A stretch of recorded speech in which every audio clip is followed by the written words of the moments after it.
ব্যাংককে ডক্টর ইউনুস নরেন্দ্র মোদী বৈঠক আজ বিমস্টেক নৈশভোজে পাশাপাশি দুই নেতা। বাংলাদেশি পণ্যের ৩৭% শুল্ক আরোপ যুক্তরাষ্ট্রের আলোচনার মাধ্যমে ইতিবাচক সমাধান হবে প্রধান উপদেষ্টা। ফাঁকা ঢাকায় স্বস্তির ঘোরাঘুরি নগরবাসীর, ঈদের চতুর্থ দিনেও ভিড় পার্ক বিনোদন কেন্দ্রে।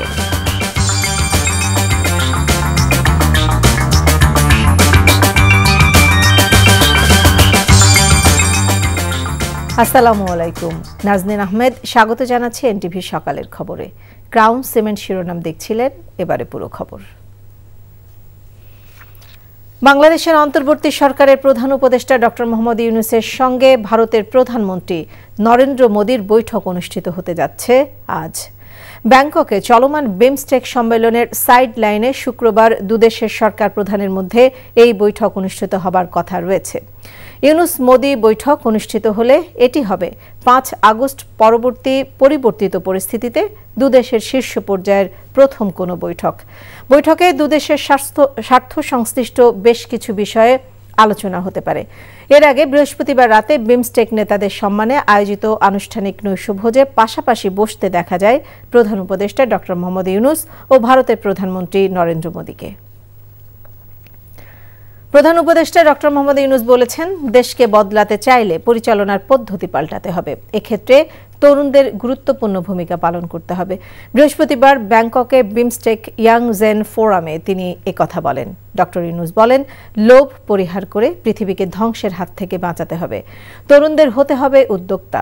হাসান মাহমুদের report. Excellency Professor Dr.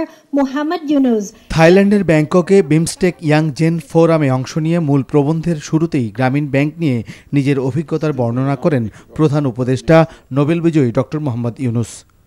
Why don't we do more? Doctor Yunus বলেন, শুধু মুনাফার জন্য ব্যবসা করলে হবে না, সমাজকে বদলানোর জন্য কাজ করতে হবে, সম্পদের ভারসাম্য আনতে হবে, একই সাথে ভাবতে হবে পরিবেশের কথাও, যাতে পৃথিবী ধ্বংসের হাত থেকে রক্ষা পায়। If you want to survive as human being on this planet, I said we have to create a new civilization. First condition of the new civilization, the businesses should not be greed driven. I said we have to create a civilization of 3 zeros. Don't try to do overnight change the world. You cannot do that. If you want to change the world, you start with your village, you start with your neighborhood. Doctor Yunus বলেন, মানুষ অন্য কারো অধীনে কাজ করার জন্য জন্মগ্রহণ করেনি, তাই তরুণদেরকে উদ্যোক্তা হবার আহ্বান জানান তিনি। বলেন, উদ্যোক্তাদের মনে লোভ আসলে সেই ব্যবসা ধ্বংস হতে বাধ্য। You are taking this most powerful generation and put them into work for somebody else. Take orders from somebody else. They are filled with ideas. If you free them, now you're forcing them to get a job because otherwise they're going to survive because you have not provided those things. So that's where we say we have to be entrepreneurs. মূল প্রবন্ধ পাঠের পর তরুণদের বিভিন্ন প্রশ্নের উত্তর দেন doctor Mohammad Yunus. বলেন, carbon নির্গমন, বর্জ্য উৎপাদন এবং সম্পদ কেন্দ্রীকরণের পুরনো মডেল বিশ্বকে আত্মধ্বংসী সভ্যতার দিকে এগিয়ে নিয়ে যাচ্ছে। তাই সেবা দিতে হলে ৩-০ নতুন সভ্যতার দিকে যেতে হবে। Hasan Mahmud, NTV news, Dhaka. যুক্তরাষ্ট্রে বাংলাদেশি রপ্তানি পণ্যের উপরে ৩৭% শুল্ক আরোপের ঘোষণা দিয়েছে ট্রাম্প প্রশাসন। ফলে বাংলাদেশ নতুন করে অর্থনৈতিক চাপের মুখে পড়তে পারে বলে মত দিচ্ছেন বিশ্লেষকরা। তাদের মতে, বিশাল শুল্কের কারণে বাংলাদেশের প্রধান রপ্তানি খাত তৈরি পোশাক শিল্প সবচেয়ে বেশি ক্ষতিগ্রস্ত হতে পারে। তাই দ্রুত সময়ের মধ্যে যুক্তরাষ্ট্রের সঙ্গে অন্তর্বর্তী সরকারকে আলোচনায় বসার পরামর্শ অর্থনীতিবিদদের। আর নতুন বাণিজ্য চুক্তি করার তাগিদ ব্যবসায়ীদের। আরাফাত ইসলামের রিপোর্ট। বাংলাদেশি পোশাকের অন্যতম প্রধান রপ্তানি গন্তব্য যুক্তরাষ্ট্র। বর্তমানে দেশের মোট বৈশ্বিক রপ্তানির ১৭ থেকে 18% যায় যুক্তরাষ্ট্রে। গত বছর যুক্তরাষ্ট্রে বাংলাদেশের রপ্তানি আগের বছরের তুলনায় ১.১% বেড়ে $৮.৪ বিলিয়ন দাঁড়িয়েছে, যার বড় অবদান তৈরি পোশাক খাত। তবে যুক্তরাষ্ট্রের বৈশ্বিক বাণিজ্য নীতি ঢেলে সাজানোই এবার বাংলাদেশি রপ্তানিযোগ্য পণ্যের শুল্ক 15% থেকে বাড়িয়ে 37% করল ট্রাম্প প্রশাসন। ঢালাওভাবে এই শুল্ক আরোপকে দ্বিতীয় বিশ্বযুদ্ধের পর যুক্তরাষ্ট্রের বাণিজ্য নীতিতে সবচেয়ে বড় পরিবর্তন হিসেবে দেখা হচ্ছে। এতে বিশ্বজুড়ে অর্থনীতিবিদ এবং উদ্যোক্তাদের মধ্যে উদ্বেগ তৈরি হয়েছে।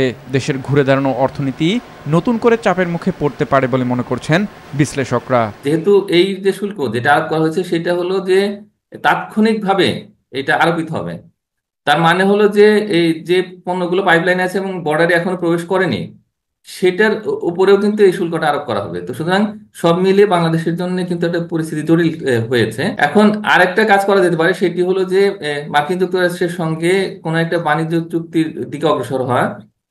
আর ইমিডিয়েটলি আসলে এনবিআর যেটি করতে পারে সেটি হলো যে খুব দ্রুত একটা সিদ্ধান্ত নিয়ে মার্কিন যুক্তরাষ্ট্রের উপরে যে সমস্ত শুল্ক রয়েছে সেই শুল্কটাকে খুব দ্রুত কমিয়ে ফেলা। আর তৈরি পোশাক শিল্প মালিকরা ব্যবসায়িক ক্ষতি এড়াতে সরকারের বাণিজ্য নীতি পরিবর্তনের কথা বলছেন। যদি আমরা এইটাও নেগোসিয়েশনে যেতে পারি যুক্তরাষ্ট্রের সাথে, যে তাদের কটন দ্বারা উৎপাদিত পণ্য যুক্তরাষ্ট্রের বাজারে ডিউটি ফ্রি অ্যাক্সেস নেওয়ার একটা নেগোসিয়েশন হইতে পারে, সেখানে প্রেফারেন্সিয়াল কোনো ট্রেড এগ্রিমেন্টে আমার মনে হয় এটা করা যেতে পারে। মূল কথা যে আমাদের যেই প্রতিযোগী দেশগুলো আছে, অন্য যে দেশগুলো আছে যারা ওখানে এক্সপোর্ট করছে, আমাদের কস্ট তাদের থেকে বাড়ানো যাবে না। কিভাবে প্রতিযোগী সক্ষমতা আমি বাড়াতে পারি অন্য দেশের থেকে, তাহলে আমি কম্পিটিটিভ থাকবো, নো ম্যাটার কত পার্সেন্ট ট্যারিফ বাড়াক না কেন, আমার যদি কস্ট কমে গেলে তো আমি কম্পিটিটিভ থাকছি। সো আসলে আমাদেরকে সব দিকেই ব্যালেন্স করে আমাদেরকে এখন দেখতে হবে। নতুন পরিকল্পনায় যুক্তরাষ্ট্রে আমদানি করা সমস্ত পণ্যের উপর ন্যূনতম 10% শুল্ক আরোপের পাশাপাশি বাংলাদেশ সহ প্রায় 60টি দেশের উপর নির্দিষ্ট হারে আরও বেশি রেসিপ্রোকাল শুল্ক আরোপ করা হবে। আরাফাত ইসলাম, এনটিভি নিউজ, ঢাকা। এছাড়া আলোচনার মাধ্যমে ট্রাম্পের শুল্ক ইস্যুর ইতিবাচক সমাধান হবে বলে আশা প্রকাশ করেছেন বাংলাদেশের অন্তর্বর্তী সরকারের প্রধান উপদেষ্টা ডক্টর মোহাম্মদ ইউনূস। বাংলাদেশ বিষয়টি পর্যালোচনা করছে জানিয়ে তিনি বলেন, যেহেতু বিষয়টি আলোচনার যোগ্য তাই এ নিয়ে আলোচনা করা হবে এবং সর্বোত্তম সমাধানে পৌঁছানো সম্ভব হবে। বৃহস্পতিবার ব্যাংককে প্রধান উপদেষ্টা প্রেস সচিব শফিকুল আলম ডক্টর ইউনূসের বরাত দিয়ে সাংবাদিকদের কথা বলেন। ঢাকা মহানগরী, যেখানে সাধারণত যানজট আর জনস্রোতের অন্ত নেই, সেখানে ঈদের ছুটিতে তৈরি হয়েছে এক অন্য ছবি। ঈদের ছুটিতে শহরের প্রধান সড়ক অলিগলি প্রায় ফাঁকা হয়ে পড়েছে। তবে যারা প্রিয়জনদের সাথে ঈদ করতে গ্রামের বাড়ি যাননি, তারা এখন শহরের বিভিন্ন বিনোদন কেন্দ্রগুলোতে ভিড় করছেন। সাদরিনা খন্দকারের রিপোর্ট। ঈদ ছুটির চতুর্থ দিনে রাজধানীর বিনোদন কেন্দ্রগুলোতে মানুষের ঢল নেমেছে। শহরের বিভিন্ন প্রান্ত থেকে হাজারো মানুষ পরিবারের সদস্যদের সঙ্গে ঈদ আনন্দ উদযাপন করতে এসে জমিয়ে তুলেছেন পার্ক, সিনেমা হল ও চিড়িয়াখানার মতো বিনোদন কেন্দ্রগুলো। পরিবারের সঙ্গে কিছু সুন্দর সময় কাটানোই তাদের আসার মূল উদ্দেশ্য বলে জানান দর্শনার্থীরা। তো আজকে ভাবলাম যে বাচ্চারা বাসায় বোর হয়ে যাচ্ছে, একটু ঘুরে আসি, নব থিয়েটারে যাবো, তারপর সামরিক জাদুঘরে যাবো। ঈদের বন্ধ এখন প্রায় এদিক ওদিক বের হওয়া হচ্ছে। সিনেমা দেখতে আসছি কিন্তু এখনো টিকিট পাই নাই, মেবি টিকিট আজকে পাবো না। আজকে দেখতেছিস, ভালো লাগতেছে, বাচ্চা খুব আনন্দ পাচ্ছে। বাঘ দেখছি আব্বুর সঙ্গে, এমনি ভালো লাগছে। বাচ্চার শখ চিড়িয়াখানায় বন্য পশু দেখবে, তার জন্য আর কি আসা বাচ্চাকে নিয়ে। সকাল থেকেই চিড়িয়াখানায় আসতে থাকেন শিশু থেকে বৃদ্ধ সব বয়সী দর্শনার্থী।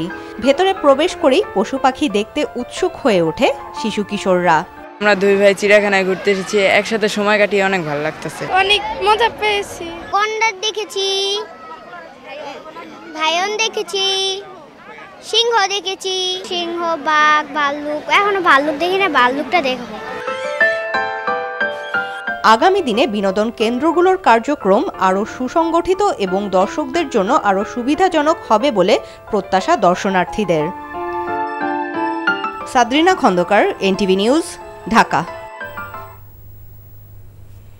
ঈদের ছুটি শেষে ঢাকায় ফিরছে মানুষ। কমলাপুর রেল স্টেশনে আছেন স্টাফ করেসপন্ডেন্ট ইফতার রেজা। যাচ্ছি তার কাছে। ইফতেখার, ঢাকায় আজ ফিরে আসার চিত্র কেমন দেখছেন জানাবেন।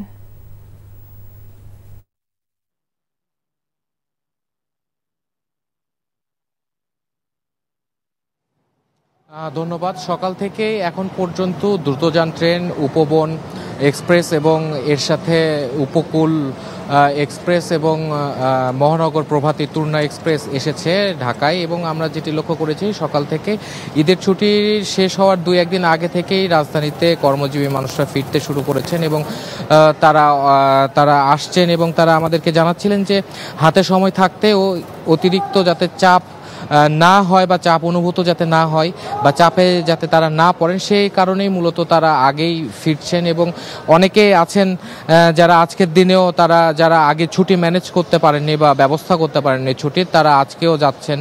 তবে এই রাজধানী ছাড়ার যে যাত্রীর সংখ্যা এটি অনেকটাই কম, তার চেয়ে বেশি যাত্রী রাজধানীতে ফিরছে সেটি আমরা লক্ষ্য করছি। এবং আমি আপনাকে জানিয়ে রাখতে চাই যে এবার ফিরতি ট্রেন যাত্রাও অনেকটাই স্বস্তির বলেই জানিয়েছেন আমাদেরকে যাত্রীরা। এবং আরও একটি বিষয়, তারা যে টিকিটের যে ব্যবস্থাপনা, সেই ব্যবস্থাপনা নিয়ে গতবারের মতো এবারও কিছুটা অসন্তুষ্টি জানিয়েছেন। তারা জানাচ্ছিলেন যে অনলাইন সার্ভারের যে ব্যবস্থাপনা, সেই ব্যবস্থাপনার আরও একটু বেশি উন্নয়ন করার যে বিষয়টি, সেই বিষয়টির জন্য তারা অনুরোধ জানিয়েছেন। এবং আরও একটি বিষয় যেটি জানিয়ে রাখতে চাই যে যারা রয়েছেন যাত্রী যারা রয়েছেন তারা টিকিট ব্ল্যাকে বিক্রির যে বিষয়টি, সেই বিষয়টি তারা অভিযোগ করেছেন 2-1 জন। তো এই ছিল কমলাপুর রেলওয়ে স্টেশন থেকে ঈদের ফিরতি যাত্রার সর্বশেষ তথ্য। জানছিলাম আমাদের সহকর্মী ইফতেখার রেজার কাছ থেকে ঢাকায় ফেরার খবর। জুলাই আন্দোলনের সময় সৌদি আরবে গ্রেফতার হওয়া 10 জন প্রবাসী দেশে ফিরেছেন। রাত 1টার দিকে সৌদি এয়ারলাইন্সের একটি ফ্লাইটে হযরত শাহজালাল আন্তর্জাতিক বিমানবন্দরে এসে অবতরণ করেন তারা। গত বছরের 5 আগস্ট ছাত্র জনতার আন্দোলনে তৎকালীন প্রধানমন্ত্রী শেখ হাসিনা ক্ষমতাচ্যুত হলে সেদিন সৌদি আরবে অবস্থানরত বাংলাদেশিরা আনন্দ ও প্রীতিভোজের আয়োজন করে। সেখান থেকে 12 জনকে আটক করে সৌদি কর্তৃপক্ষ। এরপর 8 মাস জেলে বন্দি জীবন শেষে 10 জন দেশে ফিরেছেন। পাসপোর্টের মেয়াদ শেষ হওয়া সহ প্রয়োজনীয় কাগজপত্রের জটিলতা থাকায় 2 জন পরবর্তীতে ফিরবে বলে জানিয়েছেন প্রবাসীরা। দেশে ফেরত প্রবাসীরা বলছেন সরকার সহ সকলের সহযোগিতায় অনিশ্চিত পরিস্থিতি থেকে মুক্ত হয়েছেন তারা। সৌদিতে অবস্থিত বাংলাদেশ দূতাবাসের কাছ থেকে যোগাযোগ ঘাটতি ছিল বলে অভিযোগ করে সরকারের কাছে আর্থিক সহযোগিতা চান তারা। তাদের কাছে আমরা কোনো সহযোগিতা পাই নাই, আমাদের মতো বহু প্রবাসী আটকা আছে। বাংলাদেশ সরকারের কাছে বিনীত অনুরোধ, আমরা এই 8টি মাসে অনেক ক্ষতিগ্রস্তের মধ্যে আছি। আমাদের বাংলাদেশ সরকার যদি আমাদেরকে সহযোগিতা করে আমরা আমাদের কর্মস্থলে ফিরে যেতে চাই। নারী বিশ্বকাপের বাছাই পর্ব খেলতে পাকিস্তান পৌঁছেছে বাংলাদেশ দল। আগামীকাল 5 থেকে 19 এপ্রিল পাকিস্তানের লাহোরে 2025 নারী বিশ্বকাপের বাছাই পর্ব অনুষ্ঠিত হবে। গত জানুয়ারিতে ওয়েস্ট ইন্ডিজের মাটিতে অনুষ্ঠিত সিরিজে জিতলে সরাসরি বিশ্বকাপে খেলার সুযোগ ছিল বাংলাদেশের, কিন্তু 2-1 ব্যবধানে হারায় নিগার সুলতানা জ্যোতিদের সেই সুযোগ হাতছাড়া হয়ে যায়। এর আগে সকাল 10:15টার ফ্লাইটে পাকিস্তানের উদ্দেশ্যে ঢাকা ত্যাগ করে জ্যোতিরা। 6 দলের এই বাছাই পর্ব শেষে সেরা 2টি দল বিশ্বকাপে জায়গা নিশ্চিত করবে। 10 এপ্রিল বাছাইয়ে নিজেদের প্রথম ম্যাচে জ্যোতিদের প্রতিপক্ষ থাইল্যান্ড।